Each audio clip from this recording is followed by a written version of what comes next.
नमस्ते दोस्तों, आप देखना शुरू कर चुके हैं अरविंद जीएस कम्पिटिटिव क्लास। मैं हूं अरविंद कुमार। आज मैं आपको पॉलिटी पढ़ाने जा रहा हूं, जिसमें संविधान की प्रमुख विशेषताएं। ओके, यह जो वीडियो है यह एम लक्ष्मीकांत के पुस्तक भारत की राज्य व्यवस्था पर आधारित है। ओके, आप एम लक्ष्मीकांत के पुस्तक देखेंगे तो उसी से ही। ओके, इसमें जो आज मैं डिस्कशन करूंगा उसमें मैं डिस्कशन करने जा रहा हूं मौलिक अधिकार के बारे में। ओके, और भारत में संसदीय व्यवस्था किस प्रकार के है, कहां से लिया गया, उसके बारे में बात करूंगा। यह एम लक्ष्मीकांत का 7वां संस्करण है दोस्तों। तो आइए मैं आगे बढ़ता हूं। देखिए नेक्स्ट पेज में आप भारत का संसदीय रूप, ओके, ये आ चुका है दोस्तों। अगर आप हमारे चैनल में नए हैं तो कृपया करके चैनल को सब्सक्राइब करेंगे और बेल आइकन के दबा देंगे। उसके बाद ऑल दबा दें ताकि आपको जब भी मैं वीडियो बनाऊं तो आपको नोटिफिकेशन मिलता रहे दोस्तों। आइए पूरे वीडियो को देखिएगा। आपको वीडियो अच्छा लगे तो लाइक कीजिएगा और अपने दोस्तों के पास भी इसको शेयर कीजिएगा। यह ज्ञानवर्धक वीडियो हुआ करता है, या इसमें काफ़ी नॉलेज होते हैं ये आपके कंपटीशन एग्ज़ाम के, और पॉलिटी का एक बड़ा ही आसान भाषा में आपको समझने को मिलेगा दोस्तों। तो आइए संसदीय रूप के बारे में हम लोग डिस्कशन करते हैं। भारत में संसदीय व्यवस्था है, जैसा कि आप जानते हैं भारत में संसद है ना। संसद, ये संसद में एक लोकसभा नाम सुने होंगे, लोकसभा, एक नाम सुने होंगे राज्यसभा। ओके, तो लोकसभा राज्यसभा इन दोनों को बोला जाता है संसद। संसद के ऐसे 3 अंग होते हैं, एक होता है राष्ट्रपति। ये तीनों मिलकर के संसद बनाता है दोस्तों। ओके, तो इस तरह की जहाँ व्यवस्था रहते हैं उसको संसदीय व्यवस्था कहा जाता है। तो भारत में जो संसदीय व्यवस्था है वो ब्रिटेन से लिया गया है। ओके, आइए देखिए कुछ पॉइंट लिखा हुआ, उस पॉइंट को पढ़ता जाता हूँ, डिस्कशन करूँगा इसी के साथ साथ दोस्तों।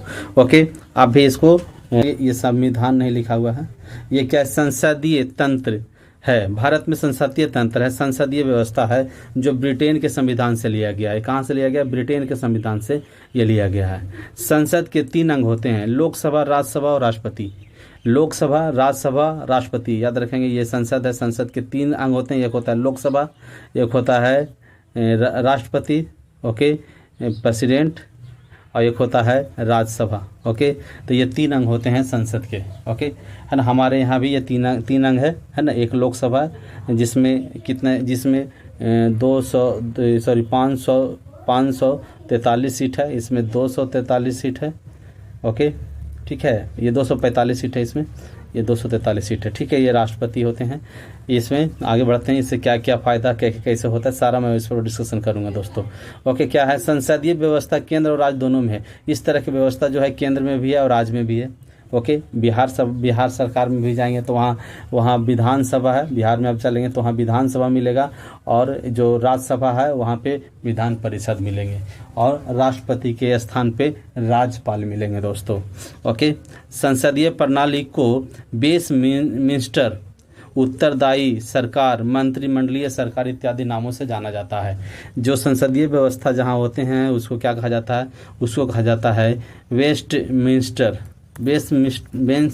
वेस्टमिंस्टर इसे क्यों कहा जाता है? क्योंकि देखिए वेस्टमिंस्टर एक जगह है जो लंदन में है। लंदन में वह जगह जो है वेस्टमिंस्टर, वह ब्रिटेन के पार्लियामेंट वहीं स्थित है। इसलिए ब्रिटेन के पार्लियामेंट के कारण, ब्रिटेन के संसद के कारण जहाँ जहाँ संसद है उसको वेस्टमिंस्टर कहा जाता है। उत्तरदायी सरकार होते हैं, यहाँ पे सरकार उत्तरदायी होते हैं लोकसभा के प्रति। ओके, कोई भी काम करता है सरकार या मंत्री तो लोकसभा में उस मंत्री को जवाब देना होता है। ओके, मंत्रिमंडलीय होते हैं यहाँ सरकार, जैसे प्रधानमंत्री हो गए, प्रधानमंत्री में कैबिनेट होता है, कैबिनेट मंत्री होते हैं, कैबिनेट मंत्री के नीचे में हो गया राज्य मंत्री, राज्य मंत्री के नीचे में हो गया उप राज्य मंत्री। तो ये सभी मिलाकर के मंत्री परिषद कहलाता है, और मंत्री परिषद जहाँ होते हैं उसी को बोला जाता है मंत्रिमंडलीय सरकार। ओके दोस्तों, आगे बढ़ते हैं। इसमें देखिए यहाँ पे आपको कुछ शब्द लिखे हुए हैं जो हमारे संसदीय व्यवस्था के बारे में बताता है। संसदीय व्यवस्था में क्या है? बहुमत वाले दल की सत्ता होते हैं। यानी कि देखिए यहाँ पे संसद में क्या है? एक होता है लोकसभा, एक होता है राज्यसभा, यही 2 समझिए अभी, राज्यसभा। ओके, सरकार बनाने के लिए क्या चाहिए? ये लोकसभा में बहुमत चाहिए, लोकसभा में बहुमत चाहिए। अगर इसमें आपका अधिक बहुमत है, यानी 50% से अधिक बहुमत है, अभी हमने क्या बताया कि 543 सदस्य टोटल हैं, ओके, इसका अगर हम लोग 50% रखें तो 50% कितना होता है 272, 50% 271 से अधिक, यानी कि 272 सीट जिसके पास आ गया वह सत्ता में होगा। ओके, वही बड़े दल का वही सत्ता में हो जाएगा, उसी को बहुमत दल कहा जाता है दोस्तों। ओके, तो यहाँ पे बहुमत दल का सत्ता होता है। ओके, आगे बढ़ते हैं। देखिए, विधायिका के संयुक्त जवाबदेही होते हैं। ओके, विधायिका में मंत्री की सदस्यता होती है। विधायिका में जितना मंत्री होते हैं सबकी सदस्यता होती है। जैसे देखिए, अगर कोई भी मंत्री है ना, मंत्री है, मंत्री या फिर मंत्री हो या फिर प्रधानमंत्री हो, कोई भी मंत्री हो, अगर मंत्री बनना है तो उसके लिए अनिवार्य क्या है कि वह सदन का, संसद का सदस्य होगा। ओके, जैसे अगर किसी व्यक्ति को मंत्री बना दिया जाता है, ओके, तो मंत्री बना सकते हैं, लेकिन उसके 6 महीना के अंदर किसी न किसी, जैसे लोकसभा या राज्यसभा का सदस्य उसको बनना अनिवार्य होगा। ओके, प्रधानमंत्री या मुख्यमंत्री नेतृत्व करते हैं इसका। ओके, देखिए, केंद्र में प्रधानमंत्री नियुक्त करते हैं, राज्य में मुख्यमंत्री नियुक्त करते हैं। ओके, निचला सदन विघटन होता है। निचला सदन का विघटन होता है, जैसे लोकसभा या विधानसभा, इसका विघटन होगा। अभी हमने बताया आपको क्या बताया कि आपको बताया एक संसद होता है, संसद, और संसद में 2 सदन होते हैं, एक होता है लोकसभा, एक होता है राज्यसभा। ओके, राज्यसभा। ओके, तो लोकसभा को निचली सदन कहा जाता है, राज्यसभा को उच्च सदन कहा जाता है। ओके, तो ये लोकसभा के निचले सदन कहा जाता है। तो ये 5 वर्ष के लिए होते हैं, 5 वर्ष बाद ये समाप्त हो जाता है, तो ये विघटन होता है, यानी कि लोकसभा का विघटन होता है, राज्यसभा का विघटन नहीं होता है। अगर यही बात लेकर चले जाएगा राज्यों में, तो राज्य में जो लोकसभा है वहाँ पे विधानसभा होते हैं। राज्य में अगर हम लेके चले जाएंगे तो यहाँ पे ये विधानसभा होंगे, विधानसभा, ठीक है, विधानसभा होंगे। ओके, और अगर और यहाँ पे राज्य, जहाँ लोकसभा विधानसभा, जहाँ राज्यसभा वहाँ विधान परिषद होता है, परिषद याद रखेंगे, परिषद होता है। ओके, तो ये परिषद होते हैं और ये विधानसभा होते हैं राज्यों में। ओके, है ना, तो राज्यों में विधानसभा, विधान परिषद याद रखेंगे। तो ये निचला सदन हो गया विधानसभा राज्यों में, और राज्य और केंद्र में हो गया लोकसभा निचला सदन।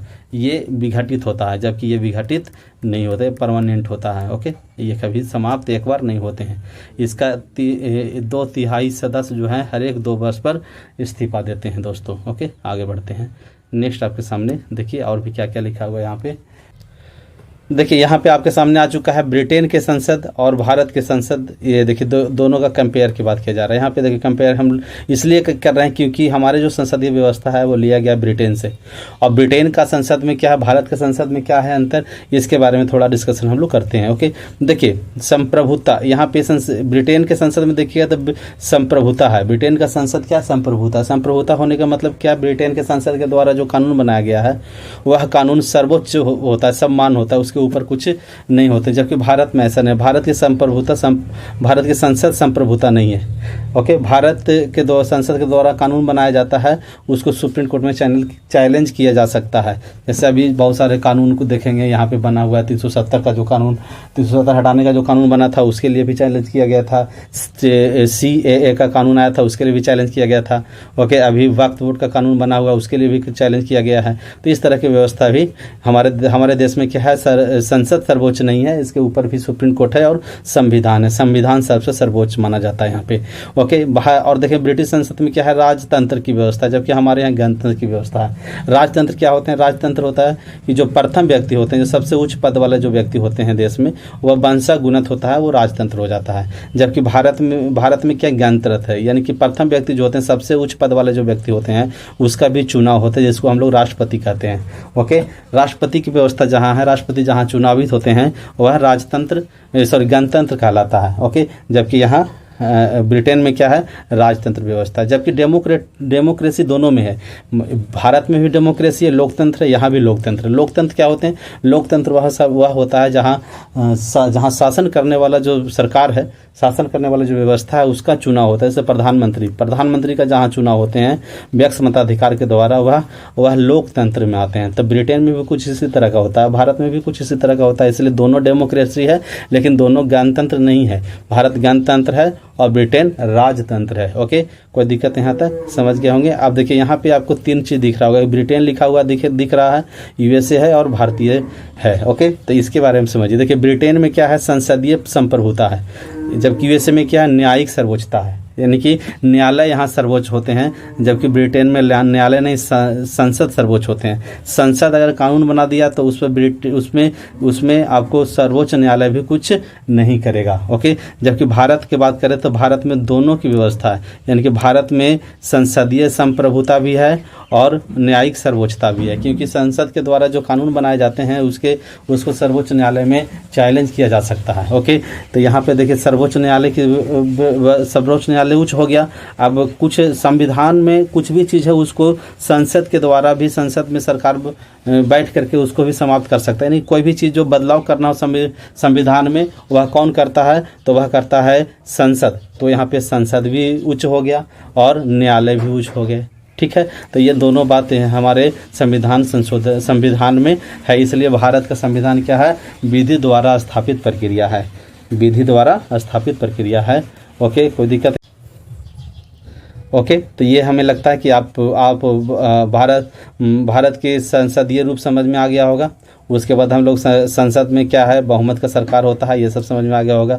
ब्रिटेन के संसद और भारत के संसद में हम लोग तुलना किए, वो समझ में आ गया होगा। ब्रिटेन का संसद क्या है, संसदीय संप्रभुता है। यूएसए का संसद क्या है, न्यायिक सर्वोच्चता है। जबकि भारतीय संसद जो है संसदीय संप्रभुता और न्यायिक सर्वोच्चता का समन्वय है। ओके, आगे बढ़ते हैं दोस्तों। नेक्स्ट पेज में देखिए आपके सामने आ चुका है मौलिक अधिकार। मौलिक अधिकार भाग 2 में है। ओके, यह समझिए नागरिकों का एक बहुत बड़ा गिफ्ट है। भारत में जितना नागरिक है, सिटीजन का सबसे बड़ा गिफ्ट है, संविधान के द्वारा दिया गया है, जो भाग 3 में है, जिसको मौलिक अधिकार कहा जाता है। इसके अंतर्गत जो अनुच्छेद आते हैं 12 से लेकर 35 तक आता है। ओके, ये 35 तक, 12 से 35 तक अनुच्छेद इसमें आते हैं। आइए कितने प्रकार के मौलिक अधिकार दिया गया है नागरिकों को। यह नागरिक का अधिकार है, नागरिकों को यह अधिकार मिलना ही मिलना है। ओके, अगर यह नहीं मिलता है तो इसके खिलाफ हम लोग सुप्रीम कोर्ट तक जा सकते हैं दोस्तों, जिसका प्रावधान इसी मौलिक अधिकार में ही दिखता है। ओके, आइए कितने प्रकार का अधिकार है, तो 6 प्रकार का मौलिक अधिकार दिया गया है अभी तक वर्तमान में। ओके, देखिए 6 मौलिक अधिकार कौन कौन है। पहला समानता का अधिकार, यानी कि समानता का अधिकार जो है वो सबके लिए बराबर की बात करता है। यह समानता के अधिकार सबके लिए बराबर की बात करता है, जो अनुच्छेद 14 से लेकर 18 तक है। ओके, जिसमें विधि के समक्ष समानता हो गया, आपका सार्वजनिक समानता हो गया, अवसर की समानता हो गया, उपाधियों का अंत हो गया, छुआछूत का अंत हो गया, ये सब है। ओके, दूसरा क्या है, दूसरा अधिकार क्या है, स्वतंत्रता का अधिकार। दूसरा है स्वतंत्रता का अधिकार, इसमें 19 से लेकर के 22 है ना। इसके तहत हम लोग कुछ भी बोलने का अधिकार, इनकी आप बोल सकते हैं, अपने विचार रख सकते हैं, बच सकते हैं, घूम सकते हैं, कहीं पे रह सकते हैं। आपको अधिकार, आपको कोई अरेस्ट करता है तो उस समय आपको स्वतंत्रता के अधिकार है। तो ये सारा चीज़ जो है आपको स्वतंत्रता के अधिकार में आते हैं। शोषण के विरुद्ध अधिकार तीसरा हो गया, जो 23 और 24 में है। किसी के साथ आप शोषण नहीं कर सकते हैं, महिला हो या पुरुष हो, या किसी भी चीज़ को बेगारी नहीं करवा सकते हैं। ओके, चौथा हो गया धार्मिक स्वतंत्रता, जिसमें आप जिस धर्म है उस धर्म को पूरी तरह से फॉलो करने का अधिकार आपको है। जहाँ भी है वहाँ आप अपने धर्म के अनुसार आप जीवन जी सकते हैं, धर्म के अनुसार आप पूजा अर्चना कर सकते हैं। अगर हिंदू हैं तो आप मंदिर में जाकर पूजा कर सकते हैं, हवन कर सकते हैं, कीर्तन कर सकते हैं। इस करने में आपको कोई रोक नहीं सकता है। धार्मिक स्वतंत्रता ये है। पांचवा क्या है, सांस्कृतिक और शिक्षा का अधिकार।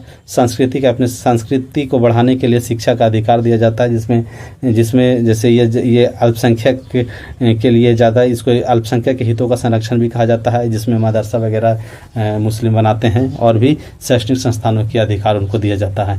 छठा है संवैधानिक उपचार का अधिकार, जो 32 के तहत दिया जाता है। ये इसी के बारे में मैं बात कर रहा था कि अगर जो मौलिक अधिकार आपको हनन होता है तो आप सुप्रीम कोर्ट तक जा सकते हैं 32 के तहत, जिसके तहत आपको रीट जारी होता है। 5 प्रकार के रीट जारी होता है, जिसके बारे में मैं अभी इसी पेज में बताऊंगा। यहाँ पे देखिए रीट के बारे में है।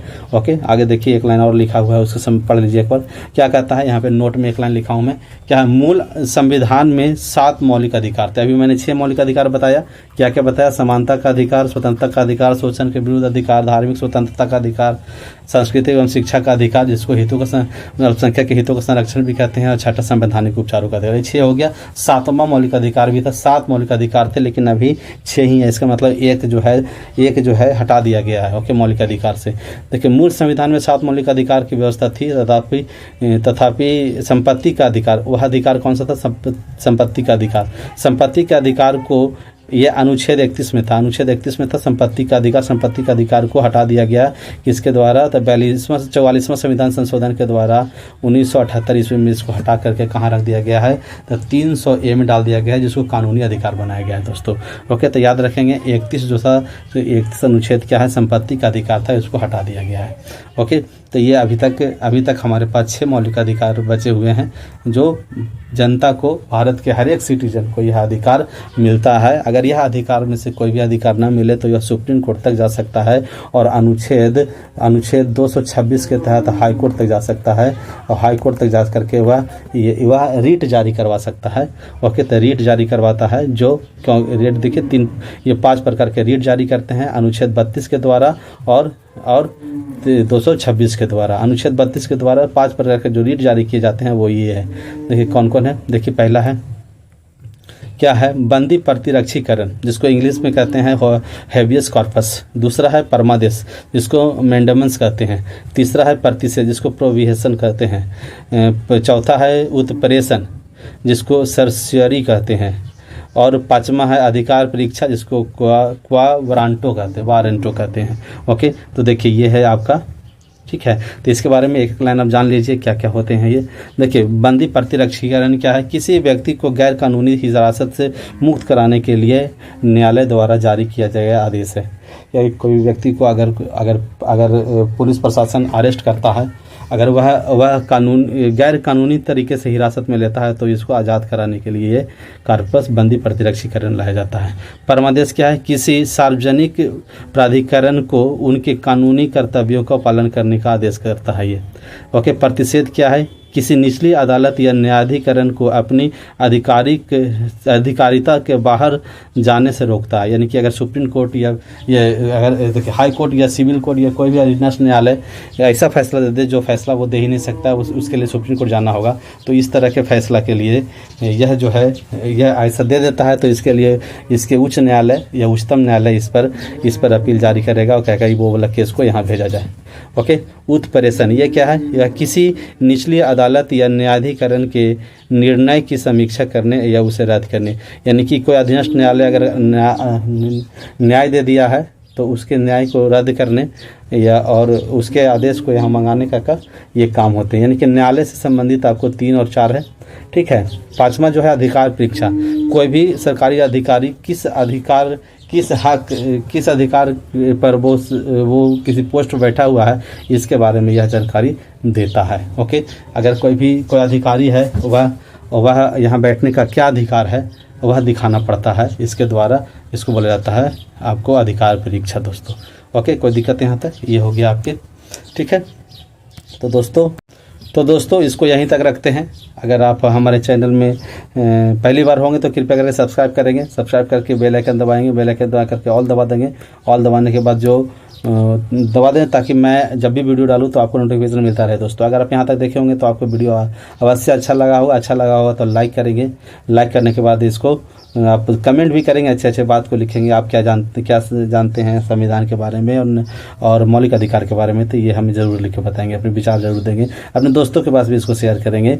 चलिए बहुत बहुत धन्यवाद, फिर मिलते हैं नेक्स्ट वीडियो में। Okay, thank you very much, बहुत बहुत धन्यवाद। जय हिंद, जय भारत, आपका दिन शुभ हो।